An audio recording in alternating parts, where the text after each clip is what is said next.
Hello friends, சட்டுன்னு ஒரு chicken biryani பார்க்கலாம் வாங்க. அதுக்கு தேவையான பொருள்: அரை கிலோ ஜீரக சம்பா அரிசிக்கு 3/4 கிலோ சிக்கன் எடுத்துக்கலாம். குக்கரில் 50 நெய் 50 ஆயில் ஆட் பண்ணிக்கலாம். பட்டை, கிராம்பு, பிரிஞ்சி இலை, ஒரு பெரிய வெங்காயம் கட் பண்ணி வச்சுருக்கேன். சின்ன வெங்காயம் 50 கிராம் அரைச்சி வச்சுருக்கேன். இஞ்சி பூண்டு பேஸ்ட் 50 கிராம் ஆட் பண்ணிக்கலாம். ஒரு ஸ்பூன் மிளகாய்த்தூள், ஒரு கைப்பிடி புதினா மல்லி, மீடியம் சைஸில் 4 தக்காளி எடுத்துக்கலாம். 50 கிராம் தயிர் ஆட் பண்ணிக்கலாம். ஆஃப் லெமன் எடுத்துக்கலாம். பட்டை 4, கிராம்பு 4, ஏலக்காய் 4 எடுத்து நல்லா பவுட்ரு பண்ணி வச்சுக்கோங்க.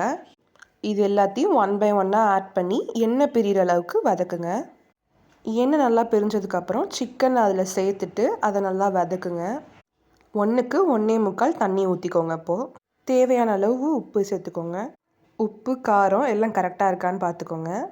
தண்ணி நல்லா கொதிச்சதுக்கப்புறம் ஊற வச்ச அந்த அரிசியை எடுத்து ஆட் பண்ணிக்கலாம். அரிசியும் தண்ணியும் ஈவனாக வெந்ததுக்கப்புறம் கொத்தமல்லியை தூவி வாழை இலையை போட்டு க்ளோஸ் பண்ணிக்கலாம். அப்புறம் குக்கரை மூடிடுங்க. வெயிட் போட்டு 10 நிமிஷம் சிம்மில் வைங்க. 10 நிமிஷம் கழித்து ஸ்டவ் ஆஃப் பண்ணிவிடுங்க. அப்புறம் ஒரு 20 மினிட்ஸ்க்கு ஓப்பன் பண்ணாமல் 20 மினிட்ஸ் கழித்து ஓப்பன் பண்ணிங்கன்னா சுவையான சிக்கன் பிரியாணி ரெடி.